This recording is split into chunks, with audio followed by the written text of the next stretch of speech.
Hello बच्चों, आप सभी का स्वागत है एसएस कोचिंग क्लासेस में। मैं राम सिंह। आज हम आपके लिए लेके आए हैं बहुत इंपॉर्टेंट टॉपिक। आज हम लोग पढ़ने वाले हैं कि आदर्श विलयन और अनादर्श विलयन क्या होते हैं। इससे पहले हमने राउल्ट्स लॉ के बारे में पढ़ लिया। राउल्ट्स लॉ का ग्राफ हम लोगों ने पढ़ा है। अगर जिन बच्चों ने राउल्ट्स लॉ को नहीं पढ़ा है या राउल्ट्स लॉ के ग्राफ को नहीं पढ़ा है, वेपर प्रेशर के बारे में नहीं पढ़ा है, तो हमारी वो पिछली क्लास जाके देख लें। उसके बाद ये क्लास देखें तो उनको ज़्यादा समझ में आएगा। सबसे पहले राउल्ट्स लॉ आपको हम पढ़ा दिया गया है। आज हम लोग पढ़ने वाले हैं आदर्श विलयन और अनादर्श विलयन। पहले इस बात को समझिएगा कि जैसे मान लीजिए यहां पर आपने एक सॉल्यूशन हमने बेटिया लिया, सॉल्यूशन नंबर 1। ये सॉल्यूशन नंबर 1। चलो, ये हमने क्या लिया? एक विलायक ले लिया, आप ऐसा बोल सकते हैं, या हमने एक विलयन लिया। हमने क्या लिया? एक विलयन लिया। ये किसका विलयन है? ए का है। ये किसका विलयन है बेटा? ए का है। ए का विलयन है प्लस एक और हमने यहाँ पे विलयन लिया है, और ये मान लेते हैं किसका विलयन है? ये बी का विलयन है। किसका विलयन है? ये बी का विलयन है। ठीक है, इसको हम मान लेते हैं सॉल्यूशन नंबर 2। ये सॉल्यूशन नंबर 1 है और ये सॉल्यूशन नंबर 2 है। अब इन दोनों सॉल्यूशंस को मिलाया जाता है। इन दोनों सॉल्यूशंस को मिलाया जाता है, तो यहां पर हमें जो सॉल्यूशंस मिलता है, तो इसमें ए भी होगा, बी भी होगा, ए भी होगा, बी भी होगा, ए भी होगा, और क्या होगा? बी भी होगा। तो ये जो सॉल्यूशंस मिला, इसमें हमें क्या मिलेगा? ए भी मिलेगा। अभी यहां पर ये जो पहला सॉल्यूशंस था, मान लेते हैं इस सॉल्यूशन का जो आयतन था वो क्या होगा? V1 होगा। क्या होगा? V1 होगा। और इसका आयतन कितना होगा? V2 होगा। क्या होगा? आयतन V2 होगा। लेकिन अब यहां पर जब हम इसका आयतन नापेंगे तो हो सकता है कि आयतन इसके बराबर हो। मतलब क्या हुआ कि अगर ये 20 ml ये है, 20 ml ये है, तो ये कितना हो जाएगा? 40 ml हो जाएगा, क्योंकि इन दोनों को मिला रहे हैं। ठीक है, या ये भी हो सकता है, अभी तक जो हमने पढ़ा यही पढ़ा है कि जितना भी कि अगर 20% ये है, 20% ये है, तो 40% ये होगा। अब भाई, अब 20% आपने जितने भी न्यूमेरिकल लगाए, हम लोगों ने 20%, 30% उसमें पढ़ा। तो अगर 30% विलय है तो 70% क्या होगा? विलायक होगा। यही हम लोगों ने पढ़ा। तो अगर 20 ये है, 20 ये है, तो कितना होगा? 40 होगा। लेकिन कभी कभी ऐसा होता है कि ये 20 है, ये 20 है, और हम इसको अगर नापते हैं आयतन, तो इसका आयतन हो जाता है 35। ऐसा भी हो जाता है। या कभी कभी ऐसा होता है कि 20 ये है, 20 ये है, और इसका आयतन हो जाता है 45। 40 आता ही नहीं। तो ऐसा हो जाता है। तो कहीं ना कहीं आयतन में क्या हो रहा है? परिवर्तन हो रहा है। क्या हो रहा है? परिवर्तन हो रहा है। कब परिवर्तन हो रहा है? जब इन दोनों को मिलाया जा रहा है तब। तो क्या होगा? आयतन में परिवर्तन होगा। इतनी बात समझ में आ गई? तो सबसे पहले यहां पर चीज आपको क्या समझना होगा? आयतन के बारे में। इसके बारे में पढ़ना होगा, आयतन के बारे में। तो आयतन के बारे में हम लोगों ने समझ लिया, इसका आयतन क्या है? V1 है, इसका आयतन V2 है। तो यहां पर जो आयतन में परिवर्तन हो जाएगा वो क्या हो जाएगा? डेल्टा V हो जाएगा। ठीक है, तो आयतन में परिवर्तन हो भी सकता है और नहीं भी हो सकता। अगर आयतन में परिवर्तन होगा तो उसको सॉल्यूशन को क्या बोलेंगे, और आयतन में परिवर्तन नहीं होगा तो उस सॉल्यूशन को क्या बोलेंगे। अभी आगे हम लोग जानेंगे इसको डिटेल में। तो पहली बात क्या है, हम लोग क्या देखेंगे? हम लोग पढ़ने वाले हैं आदर्श विलयन और अनादर्श विलयन। तो आदर्श विलयन और अनादर्श विलयन को पहचानने के लिए हमें क्या क्या कॉन्सेप्ट पढ़ने पड़ेंगे, ये हमें समझना है। तो सबसे पहले आपको आयतन के बारे में जानना होगा। तो आयतन हो गया। दूसरा यहां पर बेटा होता है enthalpy. Enthalpy, heat in enthalpy, या सिर्फ भी आप एंथैल्पी बोल सकते हो। एंथैल्पी का मतलब होता है ऊर्जा। अब यहां पर मेरी बात ध्यान से सुनना कि ये जो ए सॉल्वेंट है, ये जो हमारा ए सॉल्यूशन है, इसमें जो ए और ए है, ए के बीच में क्या है? आकर्षण बल है ना? ए के बीच में क्या है बेटा? आकर्षण बल है। और यहां पर बेटा बी के बीच में क्या है? आकर्षण बल है। ध्यान से समझिएगा, ए के बीच में क्या है? आकर्षण बल है, और बी के बीच में क्या है? आकर्षण बल है। और हम चाहते हैं कि ए और बी को मिलाएंगे, तो यहां पर बेटा सॉल्यूशन बनेगा, और वो सॉल्यूशन क्या बनेगा? ए और बी बनेगा। बनेगा कि नहीं बनेगा? तो कहीं ना कहीं ये ए बी बनेगा कब? जब ए और ए के बीच का बॉन्ड टूटेगा, बी और बी के बीच का बॉन्ड टूटेगा। जब इनके बीच का बॉन्ड, देखो, कभी भी नए प्रोडक्ट का निर्माण तब तक नहीं हो सकता जबकि आपका जो अभिकारक है, अभिकारक के जब तक जो अभिकारक के अणु है उनके बीच का जब तक बॉन्ड नहीं टूटेगा, तब तक वो कभी भी प्रोडक्ट नहीं बना सकते। तो यहां पर ए के बीच का बॉन्ड टूटेगा, और यहाँ पर बेटा बीबी के बीच का बॉन्ड टूटेगा। अब यहाँ पर इसके बॉन्ड को तोड़ने के लिए आपको क्या चाहिए? ऊर्जा चाहिए। क्या चाहिए? ऊर्जा चाहिए। तो ये हमें क्या करना है बेटा? तोड़ना है। और तोड़ने के लिए आपको क्या चाहिए? ऊर्जा चाहिए, यानी आपको इसको ऊर्जा देनी पड़ेगी तोड़ने के लिए, और इस बॉन्ड को भी आपको तोड़ने के लिए बेटा क्या देगी? ऊर्जा देनी पड़ेगी। ठीक है, अब इन दोनों को हमने ऊर्जा बेटा दे दी। क्या दिया? ऊर्जा दी है। लेकिन अब ये क्या करेंगे? ये दोनों अलग अलग हो गए, तो ये अब दोनों आपस में आके मिलेंगे, और जब ये मिलेंगे तो कहीं ना कहीं बेटा क्या करेंगे? बॉन्ड बनाएंगे, और जब ये बॉन्ड बनाएंगे तो यहां से बेटा क्या होगी? ऊर्जा रिलीज होगी। क्या होगी? ऊर्जा रिलीज होगी, ऊर्जा मुक्त होगी। अब ये जो ऊर्जा मुक्त होगी वो हो सकता है, मान लीजिए इसको हमने 10 जूल इसको ऊर्जा दिया, 10 जूल हमने इसको ऊर्जा दिया, हो सकता है यहां पर जो ऊर्जा मुक्त हो वो 20 जूल हो, ये भी हो सकता है।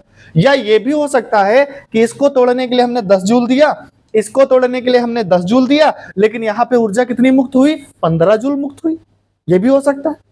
या तीसरी कंडीशन क्या हो सकती है कि आपने इसको तोड़ने के लिए 10 जूल ऊर्जा दी, इसको तोड़ने के लिए आपने 10 जूल ऊर्जा दी, लेकिन यहां पर ऊर्जा मुक्त हो गई 25 जूल।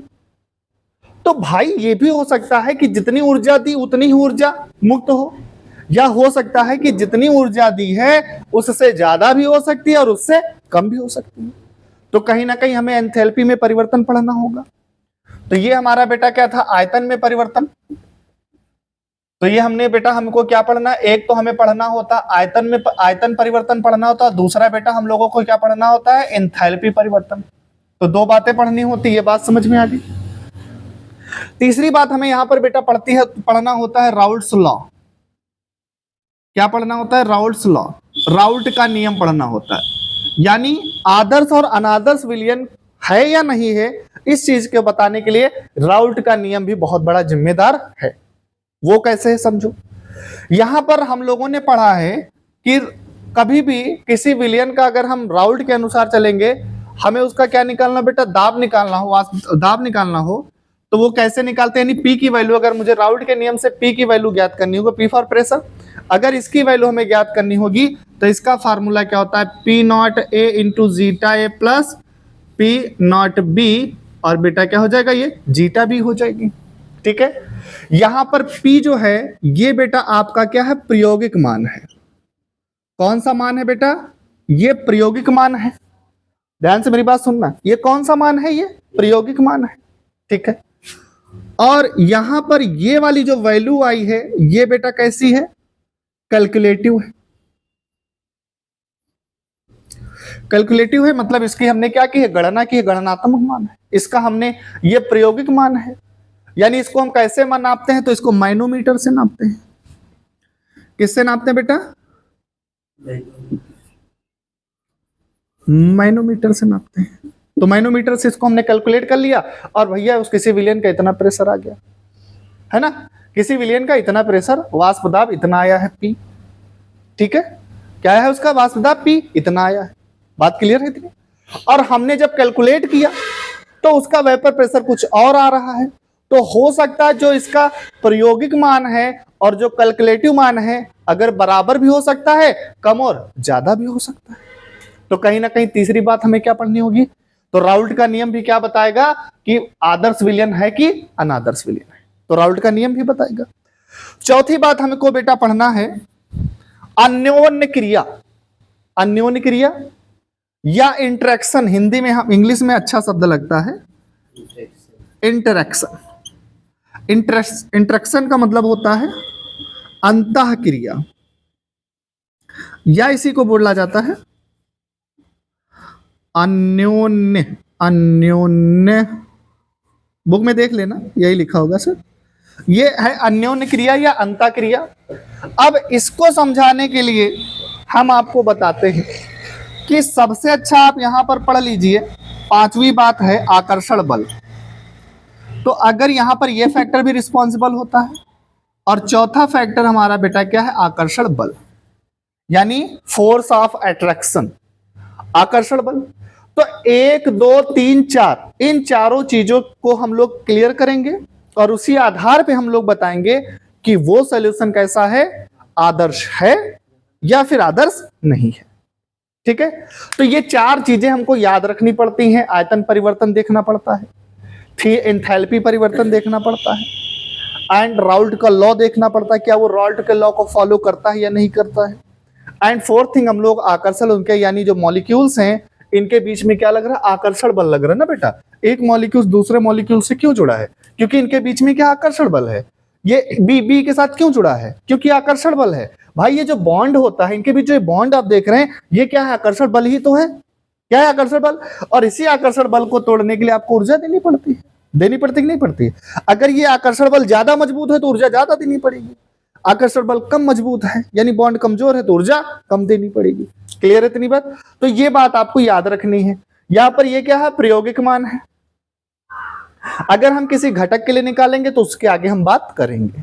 अभी फिर हमने किसकी बात की, विलियन के लिए राउल्ट का लॉ हम लोगों ने पढ़ा है, ये होता है। तो ये हमारी कहानी थी बेटा आदर्श विलियन और अनादर्श विलियन की। अब बेटा हम लोग उम्मीद करता हूं इतना समझ में आया होगा। अब हम लोग क्या पढ़ेंगे, आदर्श विलियन क्या होते हैं, कैसे पहचानेंगे आदर्श विलियन, क्या होती है आदर्श विलियन की परिभाषा, इसको भी हम लोग समझेंगे। सबसे पहले इतना आपको समझ में आ गया क्या पढ़ना होगा, आयतन परिवर्तन, एंथैल्पी परिवर्तन, राउल्ट का नियम और आकर्षण बल। ये चार चीजें हमको पढ़नी है, इसी से हम लोग डिसाइड कर पाएंगे, यानी इसी से हम लोग बता पाएंगे कि कौन सा विलियन आदर्श होगा और कौन सा विलियन अनादर्श होगा। ठीक है, चलो एक एक करके हम लोग इसको समझते हैं। सबसे पहले हम लोग इसका स्क्रीनशॉट ले लीजिए जल्दी से। ठीक है, ले लिया। चलो सबसे पहले हम लोग पढ़ने वाले हैं आदर्श विलियन। आदर्श विलियन, आदर्श विलियन क्या होते हैं, देखिए वे विलियन जो सांद्रता के संपूर्ण परास में राउल्ट के नियम का पालन करते हैं। सांद्रता के संपूर्ण परास में राउल्ट के नियम का पालन करते हैं, उन्हें हम लोग क्या कहते हैं, आदर्श विलियन कहते हैं। और इनमें आयतन में कोई परिवर्तन नहीं होगा, ना ही एंथैल्पी में कोई परिवर्तन नहीं होगा। जब आप सॉल्यूशन बनाएंगे, आप सपोज करिए आपको आदर्श विलियन बनाना है, आपने कोई दो सॉल्यूशंस ले लिए, उनको आपस में मिला दिया, आपको आदर्श विलियन बनाना है। ठीक है, तो अब जब आपने दो सॉल्यूशंस को आपस में मिला दिया तो वो सॉल्यूशन जो है वो आदर्श विलियन बना या नहीं बना, उसके लिए क्या क्या चेक करना पड़ेगा, आयतन परिवर्तन हुआ कि नहीं, फर्स्ट पॉइंट, एंथैल्पी परिवर्तन हुआ कि नहीं, और उसका सबका कारण क्या है, आकर्षण बल। सबका कारण क्या है, आकर्षण बल या इंटरेक्शन। अगर मॉलिक्यूल्स के बीच में इंटरेक्शन ज्यादा होगा तो कहानी कुछ और होगी, कम होगा तो कहानी कुछ और होगी। समझते हैं पहले। तो आदर्श विलियन क्या होते हैं, आदर्श विलियन वो विलियन होते हैं जो बेटा राउल्ट्स के नियम का पालन करते हैं। किसका, राउल्ट्स का नियम। तो सबसे पहले का मतलब बेटा इसके हम विशेषता की बात करें तो परिभाषा इसकी मैं आपको बता चुका हूं। तो सबसे पहले हम इसकी विशेषताओं को देखते हैं, क्या क्या विशेषताएं होती हैं आदर्श विलियन की। पहली विशेषता इसकी होती है यह राउल्ट के नियम का पालन करती है। किसका पालन करती है, यह राउल्ट के नियम का पालन करती है।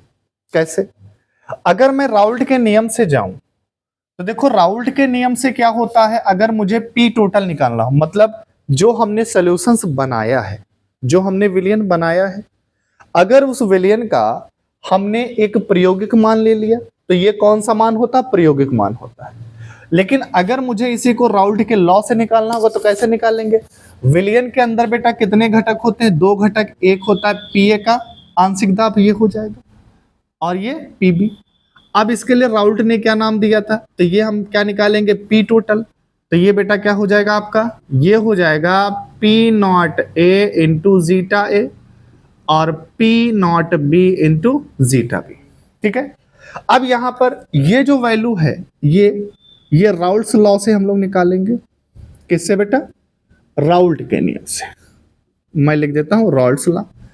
और ये बेटा हमारी क्या है, ये हमारी ओबीएस है, ऑब्जर्वेटिव वैल्यू है, यानी प्रायोगिक मान है। अगर जो हमारा प्रायोगिक मान है और राउल्ट्स लॉ से जो हमने वैल्यू निकाली है वो दोनों अगर आपस में बराबर हो गए, दोनों आपस में क्या हुए, बराबर हो गए, दैट मीन्स यह राउल्ट के नियम का पालन कर रही है। और अगर ये राउट जो अगर कोई भी विलियन राउट के नियम का पालन करेगा सांद्रता के किसी भी परास में, तो वो हमारा क्या कहलाएगा, आदर्श विलयन कहलाएगा। ठीक है। अगर हम किसी घटक के लिए तुलना करेंगे तो मान लीजिए किसी घटक का आपने आंशिक दाब निकाला, पीए क्या है आपका आंशिक दाब, तो ये कौन सी वैल्यू है, प्रायोगिक वैल्यू है। अगर इसको मुझे राउट लॉ से वैल्यू निकालनी होगी तो इसके लिए फार्मूला क्या हो जाएगा, P naught A into zeta A, इसके लिए निकालो। अगर मान लीजिए आपने पीबी के लिए निकाला तो बेटा क्या हो जाएगा, P naught B into zeta B. ये सब हमने आपको पिछली क्लास में पढ़ाया था, बात समझ में आ गई। तो अगर यहां पर ये प्रायोगिक मान है, ठीक है, ये आपने प्रैक्टिकली निकाला है, सॉल्यूशंस का कैसे निकाला, मैनोमीटर की सहायता से निकाला, अभी हमने आपको बताया था। किसकी सहायता से निकाला, मैनोमीटर की सहायता से इसको कैलकुलेट कर लिया। अब आपने यहां पर पी नॉट बी क्या है, शुद्ध, हाँ शुद्ध घटक पी का ये क्या है, शुद्ध वाष्प दाब है, और साथ में मोल फ्रैक्शन है बी के। तो इनका गुणनफल करोगे तो अगर जितनी वैल्यू इनकी आ रही, मान लीजिए इन दोनों की वैल्यू कितनी आ रही है, 10 एटीएम आई, और हमने प्रायोगिक मान भी कितना बेटा आया हमारा, 10 एटीएम आया, तो दोनों की वैल्यू आपस में बराबर हो गई ना। तो दैट मीन्स ये क्या करेगा, राउल्ट के नियम का पालन करेगा कि नहीं करेगा। अगर ये कम ज्यादा आ रही तो दैट मीन्स ये राउल्ट के नियम का पालन नहीं कर रही है।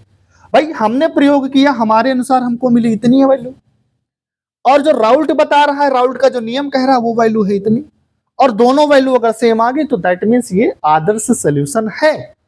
अगर नहीं है, वैल्यू बराबर नहीं आ रही, तो दैट मीन्स ये आदर्श सॉल्यूशन नहीं है, आदर्श विलयन नहीं है। ठीक है, तो ये बात समझ में आ गई। दूसरा हमको बेटा क्या पढ़ना है, ध्यान से सुनिएगा। दूसरा हमें पढ़ना है, यहां पे दूसरा फैक्टर पढ़ते हैं,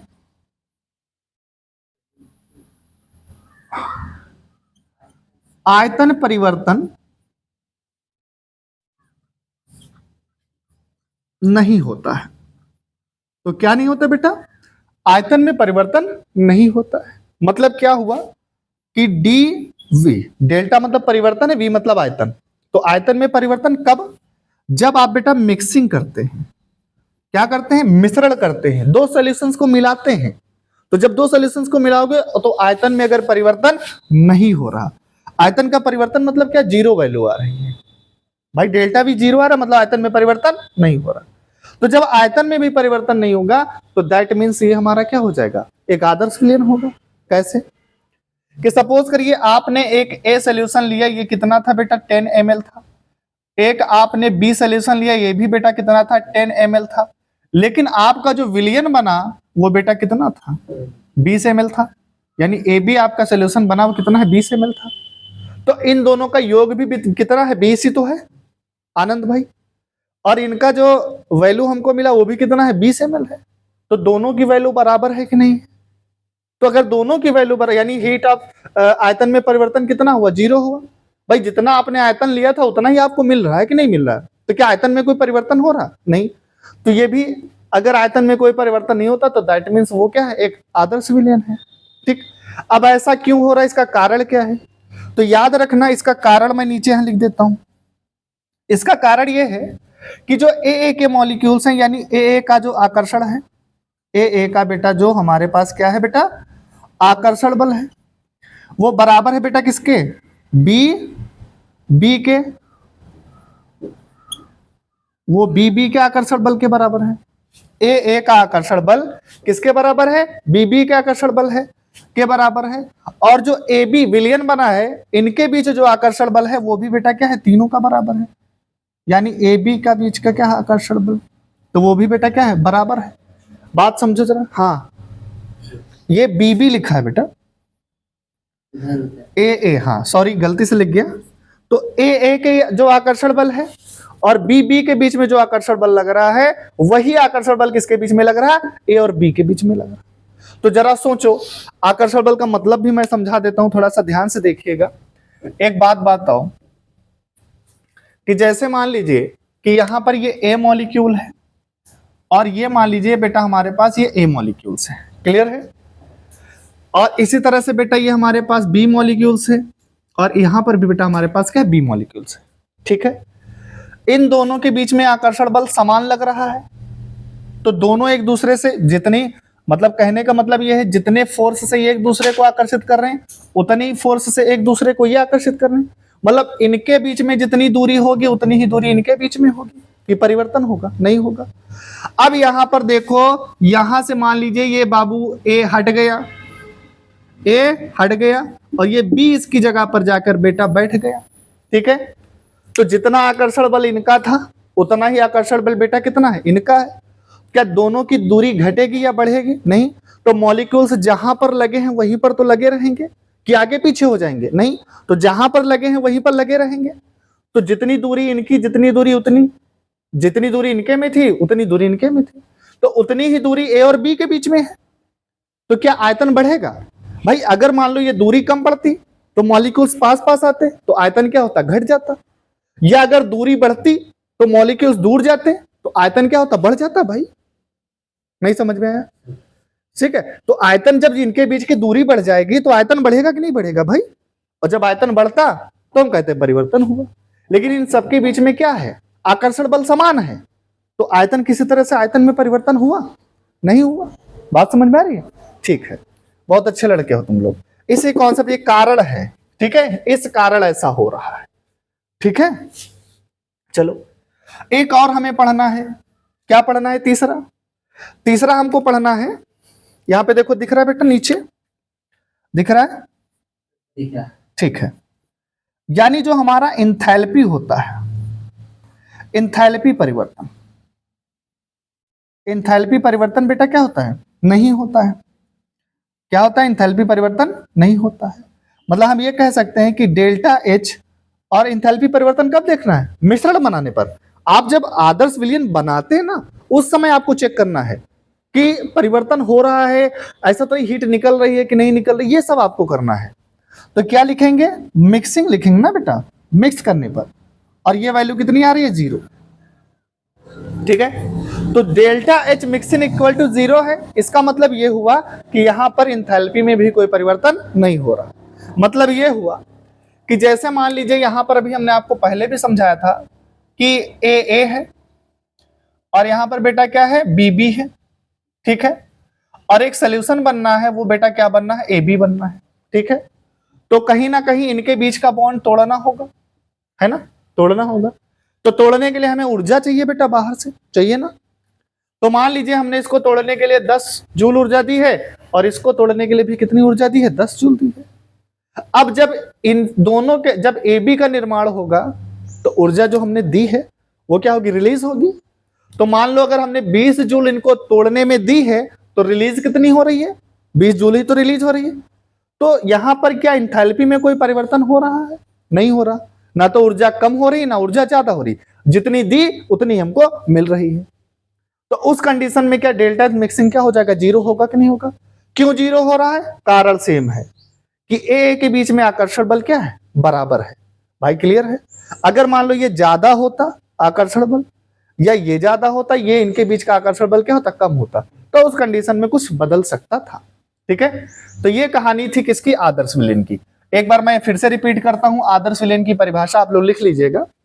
वे विलयन जो सांद्रता के संपूर्ण परास में राउल्ट के नियम का पालन करते हैं तथा इनके आयतन और इंथैल्पी में कोई परिवर्तन नहीं होता है, या हम ये कह सकते हैं इस सॉल्यूशन के निर्माण के समय आयतन तथा इंथैल्पी में कोई परिवर्तन नहीं होता है, ऐसे विलयंस को क्या कहा जाता है? आदर्श विलयन कहा जाता है। अब हम लोग बेटा क्या पढ़ेंगे? अनादर्श विलयन। अनादर्श विलयन के केस में कहानी क्या रहेगी? ना ही ये कभी राउल्ट के नियम को फॉलो नहीं करेगा। जो राउल्ट के नियम को फॉलो नहीं करेगा इसी का उल्टा हो जाएगा। क्या हो जाएगा? इसी का उल्टा। अब यहां पर देखो हमने क्या कहा, यहां पर ये जो ऑब्जर्वेटिव वैल्यू है ये आपका आदर्श विलयन के बारे में है। इसके बारे में थोड़ा इसका स्क्रीनशॉट ले लीजिए। ठीक है, जल्दी से ले लिया? चलिए अब यहां पर समझिएगा। सपोज करो कभी ऐसा हो सकता है कि, ऐसा भी तो हो सकता है कि ये जो ऑब्जर्वेटिव वैल्यू है, ये हमारी जो प्रायोगिक मान है, ये प्रायोगिक मान ज्यादा भी हो सकता है। राउल्ट के नियम से जो हम वैल्यू निकालेंगे विलयन की, उससे ये जो हमने मैनोमीटर से कैलकुलेट किया वो ज्यादा हो सकता है। यानी राउल्ट के नियम से वैल्यू क्या मिल रही है? हमको कम मिल रही है। मिल रही कम कि नहीं मिल रही? क्या ये राउल्ट के नियम का पालन कर रहा है? नहीं कर रहा है। ऐसा भी हो सकता है, ऐसा हो सकता है ना, ये ऐसा भी हो सकता है कि ये जो प्रायोगिक मान है वो ज्यादा हो सकता है, या फिर देखो आगे ये भी तो हो सकता है कि ये प्रायोगिक मान बेटा कैसा हो, कम भी तो हो सकता है। क्या हो सकता है? कम हो सकता है। तो दो कहानी हो रही है, यानी ये राउल्ट के नियम का पालन नहीं कर रहा है, तो ऐसा विलयन बेटा हमारा क्या कहलाएगा? ऐसे विलयन को हम लोग बोलते हैं अनादर्श विलयन, और इंग्लिश में इसको बोला जाता है नॉन आइडियल सोल्यूशन। तो नॉन आइडियल सोल्यूशन में क्या हुआ कि यह राउल्ट के नियम का पालन क्या करता है बेटा? नहीं करती है। इसी में क्यों बदल रहा हूं? क्योंकि आपको याद हो चुका है। ठीक है, दूसरा यहां पर देखिए क्या है,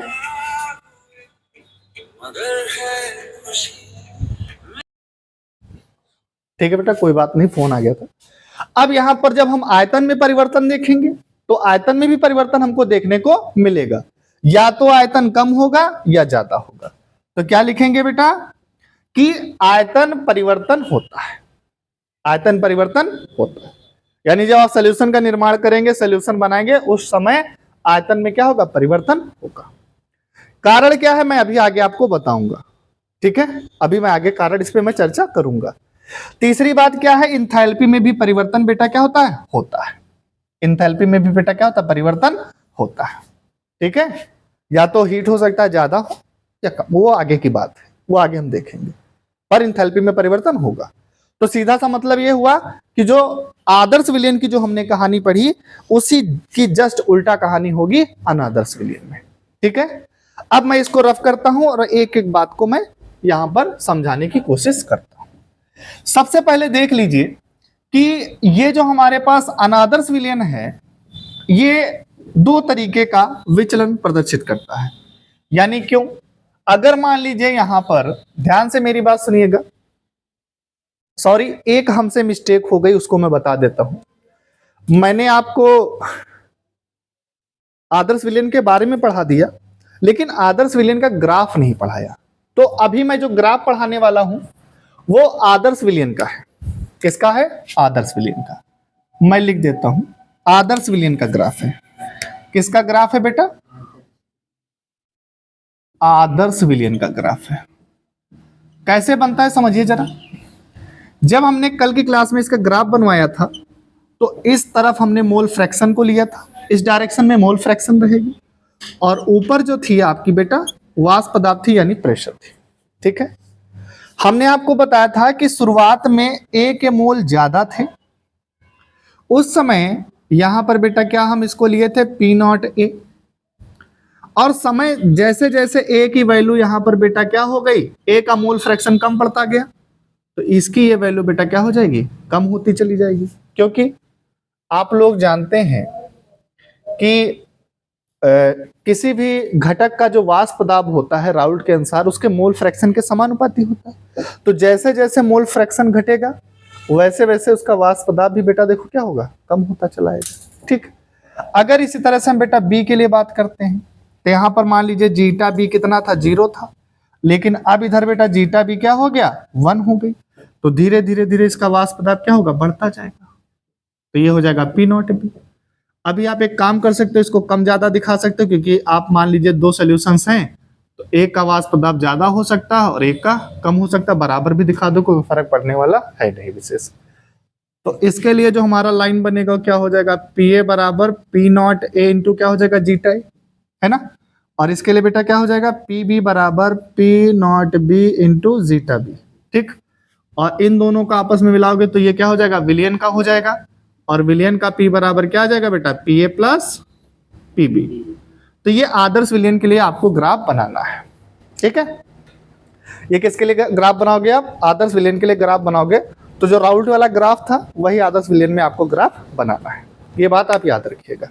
ठीक है, ग्राफ बनाना मैंने आपको बताया था, इसलिए मैंने कहा कि आप पिछली क्लास देख लीजिए, थोड़ा सा आपको बिल्कुल समझ में आ जाएगा। ठीक है, अब आगे देखिए बेटा अनादर्श विलयन।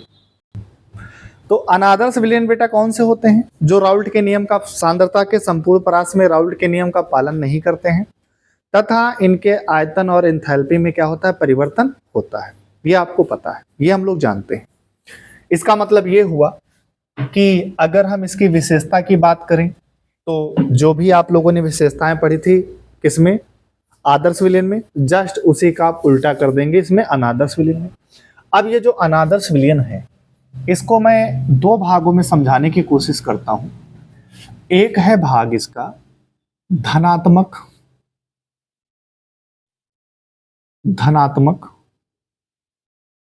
विचलन प्रदर्शित करने वाले अनादर्श विलयन। मैं दोनों में डिफरेंस करके पढ़ाऊंगा तो आपको ज्यादा समझ में आएगा। और दूसरा है बेटा ऋणात्मक विचलन प्रदर्शित करने वाले कौन से बेटा, अनादर्श विलयन। तो ये दो तरीके के हो गए, एक तो पॉजिटिव। अब ये धनात्मक का मतलब क्या है, यानी जो भी आपको मान प्राप्त होगा वो पॉजिटिव प्राप्त होगा, आपको जो प्राप्त होगा वो पॉजिटिव प्राप्त होगा। कैसे, इसकी पहली बात ये समझिए कि मैंने कहा कि जैसे मैंने कोई अनादर्श विलयन बनाया, मुझे ये पता है वो अनादर्श विलयन है। अब वो विचलन कैसा शो करेगा, पॉजिटिव शो करेगा कि नेगेटिव शो करेगा, ये तो बात की बात है। तो इसके लिए अगर हम इसको समझें तो पहला मैंने आपको नियम यही लिखाया अनादर्श विलयन में कि राउल्ट के नियम का पालन नहीं करता। जब ये राउल्ट के नियम का पालन नहीं करता है, इसका मतलब जो हमको वैल्यू मैनोमीटर पे प्राप्त होगी, सुनो मेरी बात ध्यान से, जो वैल्यू हमको मैनोमीटर पे प्राप्त होगी, अगर वो मैनोमीटर से जो हमको वैल्यू प्राप्त हो रही, मान लीजिए पी, अगर हम पीए घटक ले लें तो इसका बेटा क्या लिखेंगे हम लोग, ये हो जाएगा P naught A into zeta A, या फिर बेटा पी बी बराबर क्या हो जाएगा, P naught into zeta B. ऐसा होने वाला है। अगर ये जो हमारी प्रायोगिक मान है, ये अगर मान हमको ज्यादा पता मिल रहा है किससे, राउल्ट के नियम से जो वैल्यू निकाल रहे हैं प्रयोग कैलकुलेट करके, उससे अगर ये मान ज्यादा आ रहा है प्रायोगिक मान, तो वो कौन सा विचलन शो करेगा, धनात्मक विचलन शो करेगा। लेकिन अगर यहीं पर जो हमारा बेटा प्रायोगिक मान है वो बेटा क्या हो जाए, कम हो जाए, प्रायोगिक मान क्या हो जाए, कम हो जाए, तो वो बेटा हमारा क्या हो जाएगा, वो हमारा ऋणात्मक विचलन प्रदर्शित करने वाला अनादर्श विलयन होगा। तो बात क्लियर हो गई पहली बार।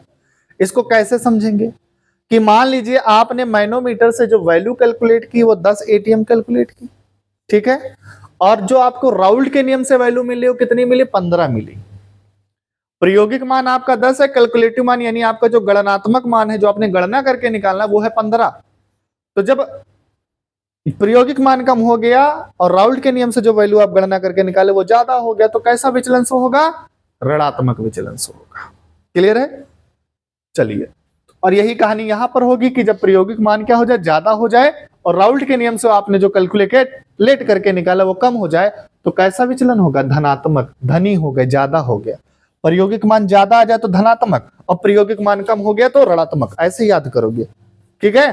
प्रायोगिक मान कितना हो गया, ज्यादा हो गया तो धनात्मक, और प्रायोगिक मान कम हो गया तो बेटा कैसा हुआ, ऋणात्मक हो गया।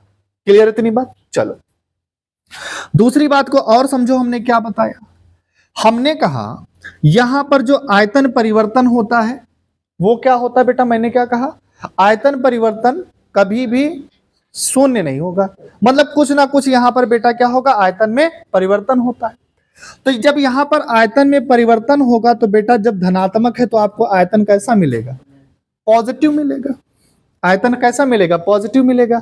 अब ये कैसे हुआ, इसको समझो, अभी मैं इसको एक्सप्लेन करूंगा। आयतन परिवर्तन पॉजिटिव होता है। तीसरी बात है यहां पर कि यहां पर इंथैल्पी में जो परिवर्तन होता है वो भी बेटा कैसा होता है, पॉजिटिव होता है। और जब कभी भी इंथैल्पी में परिवर्तन पॉजिटिव हो तो ऐसी रिएक्शंस को बोला जाता है एंडोथर्मिक अभिक्रिया। कौन सी रिएक्शन है बेटा, एंडोथर्मिक रिएक्शन। इंडोथर्मिक का मतलब होता है उष्माशोषी, उष्माशोषी अभिक्रिया हो रही है। तो कौन सी अभिक्रिया होती है बेटा? उष्माशोषी अभिक्रिया हो रही है। अब इससे आपको पता ये चल गया होगा कि अब यहां पर समझो जरा, थोड़ा सा मैं इसको आपको समझाता हूं। इसको कैसे समझाएंगे, इसका कारण क्या है, इसका कारण को हम लोग थोड़ा सा समझने की कोशिश करेंगे। इसका कारण यह है कि पॉजिटिव डेविएशन में आप लोगों को एक बात यहां पर याद रखनी है कि जो ए और बी के बीच में बेटा जो बॉन्डिंग होती है, ध्यान से मेरी बात सुनना, कारण क्या है कि ए के बीच में जो आकर्षण बल है और बेटा जो बी के बीच में आकर्षण बल है वो ज्यादा होता है ए बी के आकर्षण बल से। आया बात समझ में? कुछ सोचो जरा, ए के बीच में आकर्षण बल ज्यादा है और बी के बीच में आकर्षण बल ज्यादा है और ए बी के बीच में आकर्षण बल बेटा क्या है? कम है। ठीक है, अगर इसके पास आकर्षण बल ज्यादा है तो सबसे पहले हम हीट की बात करेंगे, थोड़ा सा हीट से ज्यादा समझ पाएंगे। तो जब सुनो, अब इनके बीच में बेटा क्या होगा? आकर्षण बल क्या होगा? ज्यादा होगा। समझना बात को, बहुत समझने वाला पॉइंट है। इनके बीच आकर्षण बल ज्यादा है तो उसको तोड़ने के लिए भी आपको क्या देनी पड़ेगी? ऊर्जा ज्यादा देनी पड़ेगी। सपोज करो इसको हमने 30 जूल ऊर्जा दी, इसको भी हमने बेटा कितनी ऊर्जा दी? मान लीजिए इसको भी तोड़ने के लिए हमने 30 जूल ऊर्जा दी। लेकिन जब ये सोल्यूशन बना, यानी ए और बी आपस में जुड़े, तो यहां से जो ऊर्जा रिलीज हुई, ध्यान से मैं सुनना, यहां से ऊर्जा रिलीज हुई और वो मात्र और मात्र 50 जूल ऊर्जा ही रिलीज हुई। कितनी ऊर्जा मुक्त हुई? 50 ऊर्जा मुक्त हुई। दी आपने कितनी थी? 60 जूल दी थी। बात समझ लो, दी कितनी थी? 60, और आपको मिली कितनी? 50। तो कहीं ना कहीं 10 जूल जो ऊर्जा है वो कहीं ना कहीं अवशोषित हो गई कि नहीं हो गई? हो गई ना। इसलिए इसको क्या बोलते हैं? उष्माशोषी अभिक्रिया बोलते हैं। एक पॉइंट समझ में आ गया? तो कौन सी अभिक्रिया? उष्माशोषी है।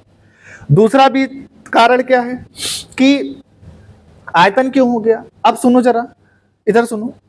अभी इनके बीच में आकर्षण ज्यादा था तो मॉलिक्यूल्स पास पास थे, मॉलिक्यूल्स पास पास में थे। तो जब मॉलिक्यूल्स पास पास में होते तो आयतन क्या होगा? कम होगा। समझ में आ रही बात?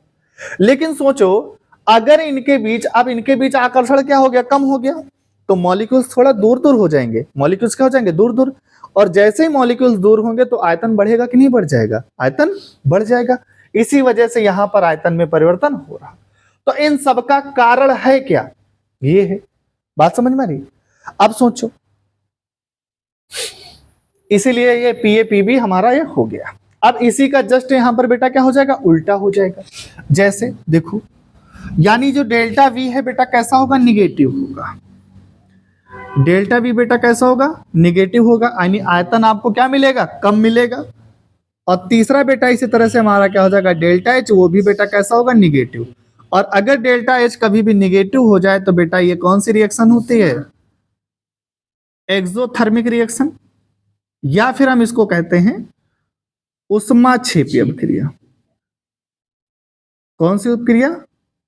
उष्माक्षेपी अभिक्रिया। इसका कारण क्या है?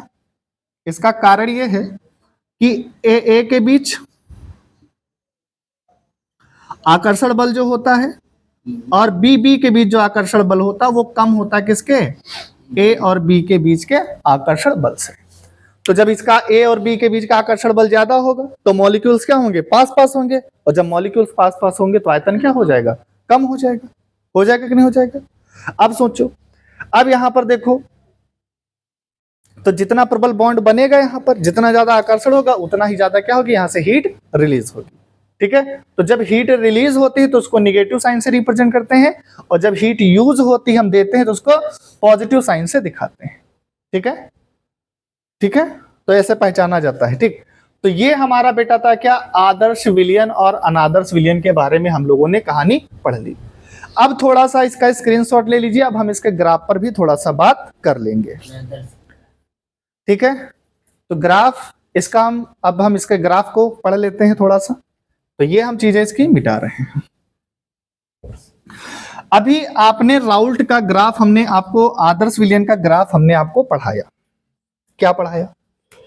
कि जैसे हम इसका ग्राफ बनाना चाहें, क्या दिख रहा है यहां तक बच्चों? दिख रहा है, वेरी गुड। ठीक है, अब यहाँ पर आप मान लीजिए ये जीटा ए था, जीटा ए की वैल्यू 1 थी और यहाँ पर जीटा ए की वैल्यू 0 हो गई, और यहाँ पर जीटा बी की वैल्यू बेटा कितनी थी, 0 थी, और जीटा बी की वैल्यू यहाँ पर कितनी होगी, 1। और इस डायरेक्शन में हमने मूल प्रभाज को लिया था, और इधर बेटा हमने किसको लिया था, वाष्प दाब यानी वेपर प्रेशर को हमने इधर लिया था। ठीक है, उस कंडीशन में यहाँ पर क्या था, ध्यान से देखो, ये पी नॉट ए था अगर आपको याद आ रहा हो, और ये ग्राफ ऐसे गया था, नीचे गिरा था, ऐसे था। ठीक, और यहां से ये जो गया था ये हमारा क्या था, अच्छा बनाओगे तो अच्छा बनाएंगे बच्चे। तो यहां पर हम ये मान लेते बेटा हमारा क्या है, पी नॉट बी। क्लियर है? अब हमारे पास स्केल तो है नहीं, वरना हम इतना अच्छा खींच देते। ठीक, और इसको ऐसा मिलाया, तो ये हमारा क्या है, आदर्श विलयन का ग्राफ है। यहां तक कोई दिक्कत किसी को? बोलो, कोई दिक्कत नहीं, ये आदर्श विलयन का ग्राफ था। लेकिन चीजें हमें क्या मिल रही हैं, पॉजिटिव मिल रही हैं, यानी जो आप प्रायोगिक मान किए हैं वहां पर देखो पी ए जो है हमको क्या मिला है, ज्यादा मिला है। आंशिक दाब क्या हो गया, ज्यादा हो गया, और जब आंशिक दाब बेटा ज्यादा हो जाएगा तो कहीं ना कहीं पी ए का ग्राफ क्या हो जाएगा, ऊपर उठ जाएगा। ठीक है, पीबी का मान भी ज्यादा हो गया तो इसलिए बेटा ग्राफ क्या हो जाएगा, ऊपर की तरफ उठ जाएगा। और जब पीए और पीबी का मान ज्यादा हो गया तो कहीं ना कहीं पी का मान भी बेटा क्या हो जाएगा, ज्यादा हो जाएगा। तो देखो जब ग्राफ ऊपर की तरफ उठ रहा है कि नहीं उठ रहा, तो कैसा डिविएशन है, कैसा विचलन हो रहा है, पॉजिटिव विचलन हो रहा है। इसको क्या बोलेंगे बेटा, पॉजिटिव डिविएशन बोलेंगे। ठीक है, समझ में आई बात? ये हमारा क्या है बेटा, पॉजिटिव डिविएशन यहां पर हो रहा है। ठीक है, बात क्लियर है? तो ये आपका फर्स्ट। तो इसके लिए अगर आप लिखना चाहो तो लिख सकते हो कुछ, और ना लिखना चाहो तो ना भी लिखो।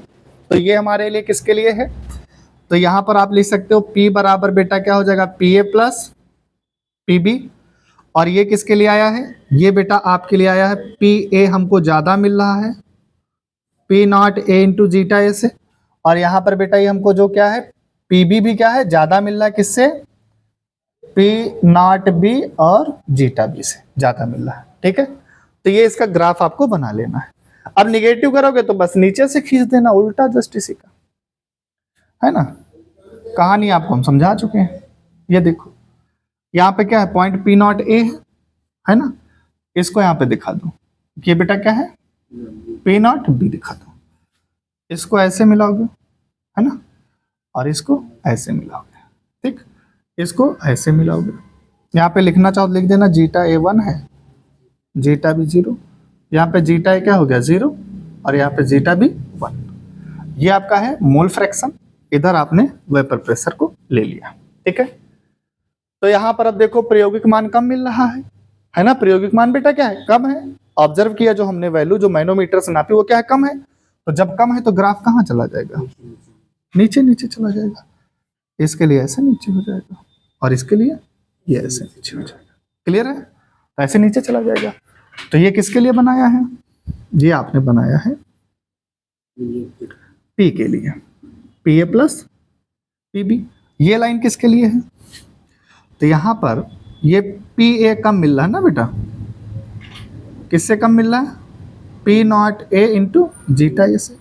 और यहां से ये भी कम मिल रहा है, P B P naught B into zeta B. तो ये इसका ग्राफ है।